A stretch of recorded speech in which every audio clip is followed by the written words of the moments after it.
We started the first hour with our New Year's resolutions from our audience, but now we've got one from from Joe Biden. He says his New Year's resolution is, well, let's see. What's your New Year's resolution, sir? Next year. Anything else?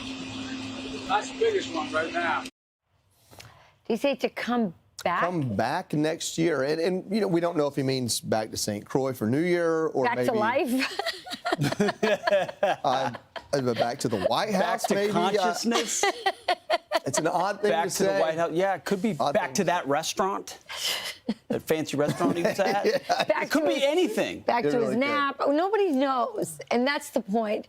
And a lot of people are really critical of the fact that he's on vacation in St. Croix at this luxury home of a billionaire. Anyway, because as you know, we have hot spots all over the country, all over the world that we wish he was, you know, at the helm, taking charge of, and especially at our border. I want to show you this map here. Look at his face. It's true. It's like you're the oldest guy you know in your neighborhood, like just yelling at you. Anyway, Yeah. sorry, Rich. No. I think that image has a lot to do with this image. Just this feeling that nobody's in charge, that they've unleashed this policy on us, and maybe it's not going the way they want. Maybe it's too much, but they don't seem to care. Look at this: 286,000 migrant encounters since December 1st, 770,000 migrant encounters since October 1st. That's 83,500 known gotaways. And look, I mean, look at those states there. Those are some records there. Oh, yeah, no question about it. And the total number of reported encounters are greater than the population of those 15 states. So this is going to have... That's staggering. It's staggering, and I think it's really hard to think about just how this is going to have an impact well into the future. I mean, social services are already strained, but these people are going nowhere. They will be here permanently. I don't think anyone's going to deport them. No. And so what does that mean for your school, your hospital, your taxes? Unless Donald Trump wins and puts in the administration he says he will, which they say, hey, we will deport these people. A lot of people to deport. You know what? And it would be a massive backlash, but you would have the legal standing to do so, and you need to have the chutzpah to do so. But we just can't, to your point, Rachel, you just can't sustain that many people, and you got a year longer of this. Joe, you mentioned it.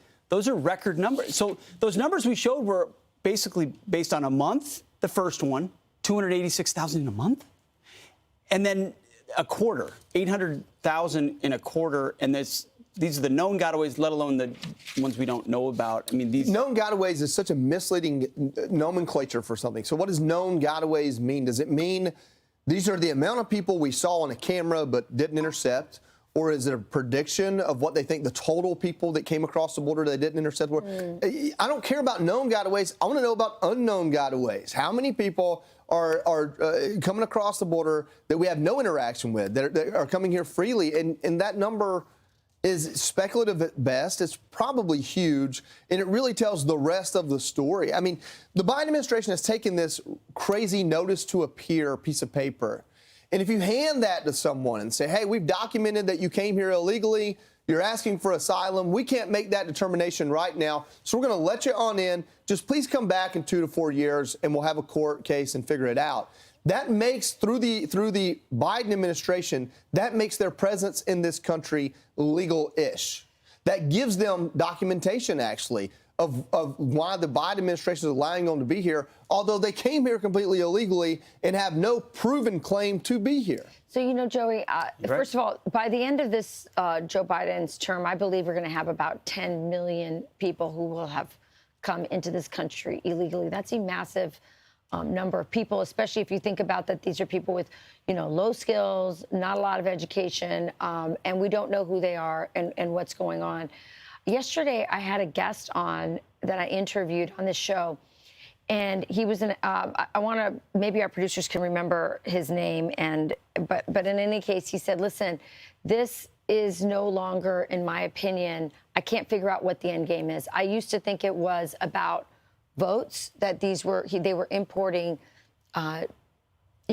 potential Democrat future voters.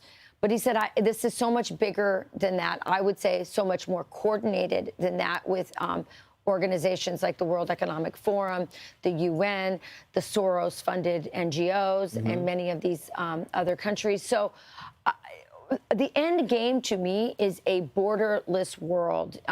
It is about collapsing our system. In fact, that guest said, I have to believe this is about destroying our country because there's no other explanation for it. The future voters thing doesn't work anymore. It doesn't make sense anymore.